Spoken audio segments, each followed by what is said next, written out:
नमस्कार दोस्तों, जय श्री राधे कृष्णा। आज हम आपके लिए माघ मास महात्म्य कथा का चौथा अध्याय लेकर आए हैं। अध्याय सुनने के बाद आप हमारे चैनल को सब्सक्राइब करें, बेल आइकन को प्रेस करें ताकि हमारी वीडियो की नोटिफिकेशन सबसे पहले आप तक पहुंचे। वीडियो को लाइक और शेयर जरूर करें। इस अध्याय में आप सुनेंगे माघ मास की एकादशी के दिन शरीर में तेल मर्दन करने के कारण विद्याधर का मुख बाघ जैसा हो जाना। महर्षि भृगु का विद्याधर को माघ मास का महात्म्य सुनाकर माघ स्नान का आदेश देना और माघ मास के स्नान पुण्य प्रभाव से विद्याधर का मुख कामदेव के समान फिर से सुंदर और कांतिवान हो जाना। इतनी कथा सुनने के पश्चात श्री वशिष्ठ जी कहने लगे कि हे राजन, अब मैं माघ के उस महात्म्य को कहता हूँ जो कार्तवीर्य के पूछने पर दत्तात्रेय ने कहा था। जिस समय साक्षात विष्णु के रूप श्री दत्तात्रेय सत्य पर्वत पर रहते थे, तब महिष्मति के राजा सहस्त्रार्जुन ने उनसे पूछा कि हे योगियों में श्रेष्ठ दत्तात्रेय जी, मैंने सब धर्म सुने, अब आप कृपा करके मुझे माघ मास का महात्म्य कहिए। तब दत्तात्रेय जी बोले, जो नारद जी से ब्रह्मा जी ने कहा था वही माघ महात्म्य में तुमसे कहता हूँ। इस कर्म भूमि भारत में जन्म लेकर जिसने माघ स्नान नहीं किया उसका जन्म निष्फल गया। भगवान की प्रसन्नता, पापों के नाश और स्वर्ग की प्राप्ति के लिए माघ स्नान अवश्य करना चाहिए।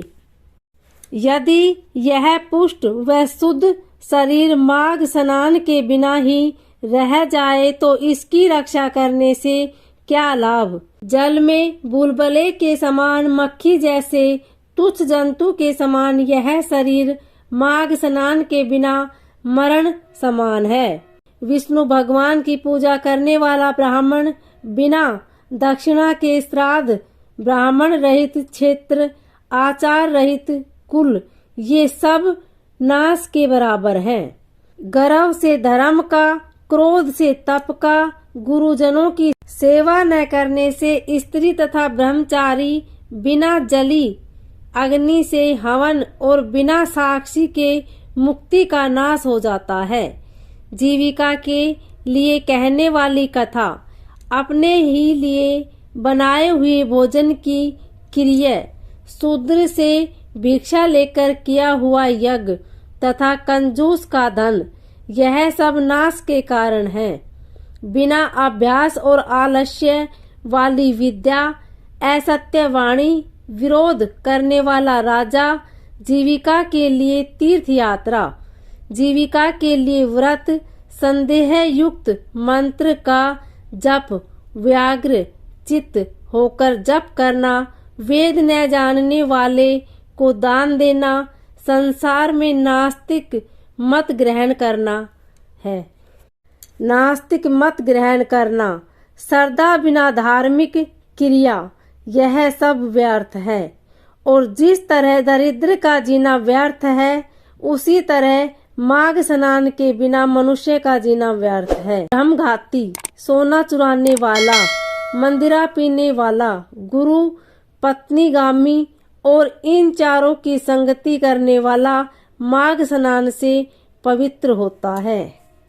जल कहता है कि सूर्योदय से पहले जो मुझसे स्नान करता है, मैं उसके बड़े से बड़े पापों को नष्ट करता हूँ। महापातक भी स्नान करने से भस्म हो जाते हैं। माघ मास के स्नान का जब समय आ जाता है तो सब पाप अपने नाश के भय से कांप जाते हैं।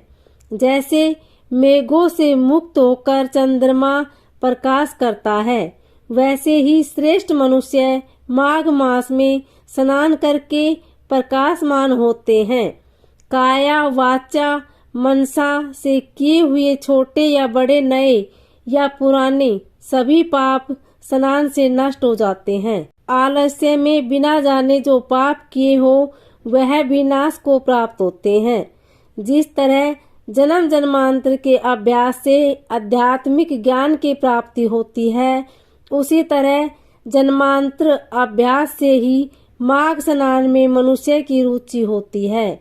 यह अपवित्रों को पवित्र करने वाला बड़ा तप और संसार रूपी कीचड़ को धोने की पवित्र वस्तु है। हे राजन, जो मनवांछित फल देने वाला माघ स्नान नहीं करते, वह सूर्य चंद्र के समान भोगों को कैसे भोग सकते हैं।